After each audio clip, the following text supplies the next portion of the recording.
बिस्मिल्लाहिर्रहमानिर्रहीम। अस्सलाम वालेकुम स्टूडेंट्स, कैसे हैं आप सब। उम्मीद है आप सब ठीक होंगे। आज हम CS 614 डेटा वेयर हाउसिंग की असाइनमेंट नंबर 2 को सॉल्व करेंगे और मैं आपको बताऊंगी कि किस तरह आपने इसको सबमिट करवाना है। जिस तरह आप GDB को सबमिट करवाते हैं इसी तरह आपने इस असाइनमेंट को भी सबमिट करवाना है। आपने क्या करना है, यहाँ पे आपको ये नज़र आ रहा होगा, इस पर आप क्लिक करेंगे और यहाँ पे इन लाइन सोल्यूशन जो है यहाँ से आप लोग इसको सबमिट करवाएंगे। ठीक है, आपने यहाँ पे इसको टाइप करना है। ठीक है, और फिर आपने इसको सबमिट करवाना है। चले हम देख लेते हैं इसका सोल्यूशन के जो मैंने बनाया है, लेकिन उससे पहले हम पहले क्वेश्चन देख लेते हैं। तो ये हमारे पास इसका क्वेश्चन है और इसमें यही कह रहे हैं कि आपने जो है ना इसको इन लाइन में टाइप करना है। यहाँ पर आपने इसको टाइप करना है और उसके बाद आपने यहाँ पे सेव के ऑप्शन पर क्लिक करके आपने इसको सेव करना है। ठीक है, जिस तरह आप GDBs बनाते आ रहे हैं। ठीक है, और इसके अलावा आप लोग इसके यहाँ पे इंस्ट्रक्शन पढ़ लीजिएगा। हम देख लेते हैं क्वेश्चन नंबर 1। इसमें हमें क्या कह रहे हैं, in an embassy passport applications go through 3 processing stages. और हमारे पास ये 3 प्रोसेसिंग स्टेजेस दिए हुए हैं। ठीक है, और इसमें हमें क्या कह रहे हैं, calculate the total time required to process 20 applications in both sequential and pipeline execution. तो हम चलते हैं इसके सोल्यूशन की तरफ। तो ये हमारे पास इसका सोल्यूशन है। आपने क्या करना है, calculate the total time required to process. आपने 20 एप्लीकेशन जो आपको बताया है, आपने क्या करना है, सिक्वेंशियल एग्जीक्यूशन सबसे पहले करना है। टाइम पर application is equal to 3 stages multiply by T is equal to 3T। अगर हम 3 स्टेजेस को T के साथ मल्टीप्लाई करते हैं तो वो 3T आ जाएगा। और टोटल टाइम फॉर 20 एप्लीकेशन, तो हमारे पास क्या होगा, 20 एप्लीकेशन का टोटल टाइम हम 20 के साथ 3T को मल्टीप्लाई करते हैं तो 23 आ जाएगा, 60T आप इसके आ जाएंगे। ठीक है, नेक्स्ट हमारे पास है पाइपलाइन एग्जीक्यूशन। पाइपलाइन एग्जीक्यूशन में क्या होगा हमारे पास, the first application still takes 3T to complete fill the pipeline. Each subsequent application adds only T to the total time. Total time is equal to 3T plus 20। ये हमारे पास 20 है, 20 से हम 1 को माइनस करेंगे तो हमारे पास क्या हो जाएगा, 19 हो जाएगा। ठीक है, तो हम इसको भी प्लस करेंगे तो 3 और 19 को जब हम प्लस करते हैं तो 22 आंसर आ जाएगा इसका। नेक्स्ट हमारे पास क्वेश्चन नंबर 2 दिया हुआ था, हम क्वेश्चन में चले जाते हैं, एक दफा देख लेते हैं। इसमें क्वेश्चन नंबर 2 में हम क्या कह रहे हैं, calculate the speed up factor to the process. Speed up, अब हमने देखना है इसका सोल्यूशन। तो स्पीड अप कैलकुलेट करना है हमने। कैलकुलेशन स्पीड अप फार्मूला हमारे पास क्या होता है, speed up is equal to sequential time upon pipeline time, ये इसका फार्मूला है। ठीक है, आप ये देख लीजिएगा। उसके बाद हमने क्या करना है, हमारे पास सिक्वेंशियल टाइम कितना दिया हुआ था, हमारे पास था 60। यहाँ पे हमारे पास सिक्वेंशियल टाइम कितना आया था, 60 आया था। ये वाला सिक्वेंशियल एग्जीक्यूशन टाइम हमारे पास आया था 60 हमने लिख लिया। और यहाँ पे हमारे पास कितना आया था, पाइपलाइन टाइम जो हमने यहाँ पर कैलकुलेट किया था हमारे पास 22 आया था। ठीक है, वो हमने इधर लिख लिया।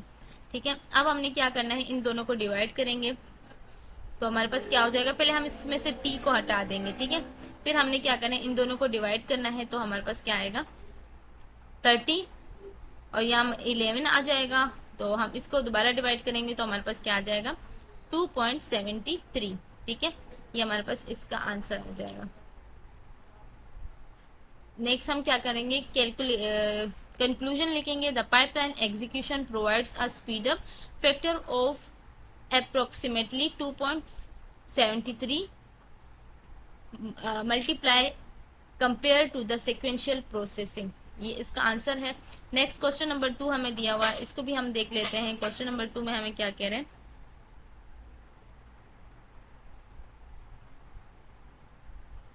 क्वेश्चन नंबर 2 में हमारे पास कुछ स्टूडेंट्स की आईडीज दी हुई हैं।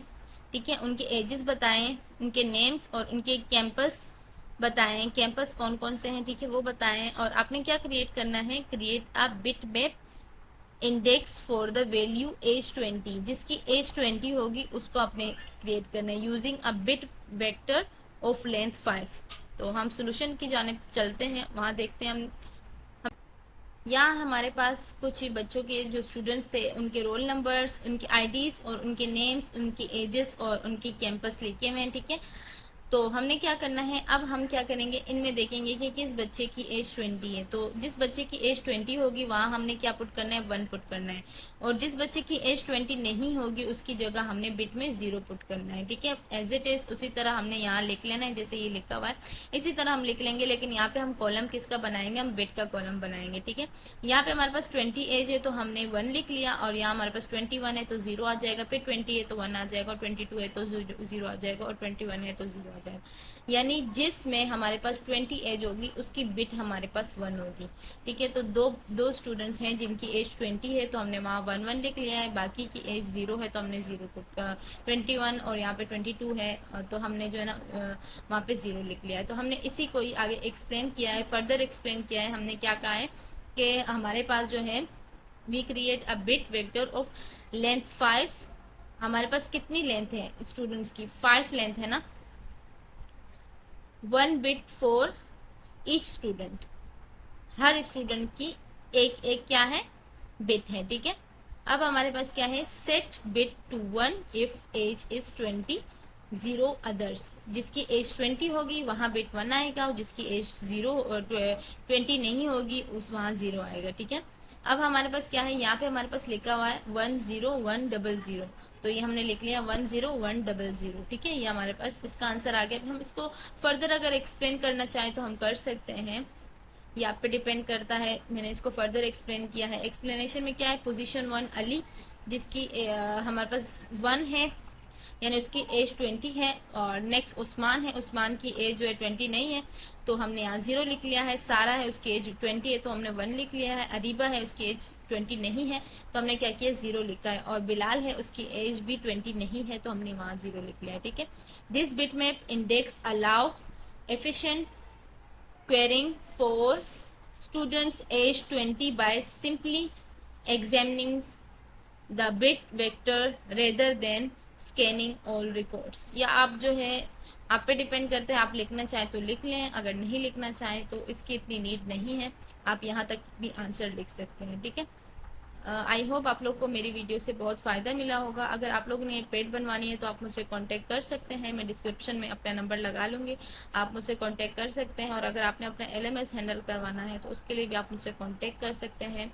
एज सुन एज पॉसिबल मैं आप लोग को रिस्पॉन्स करूँगी, ठीक है। अपना बहुत सारा ख्याल रखें और मुझे भी अपनी दुआओं में याद रखें। अल्लाह हाफिज़।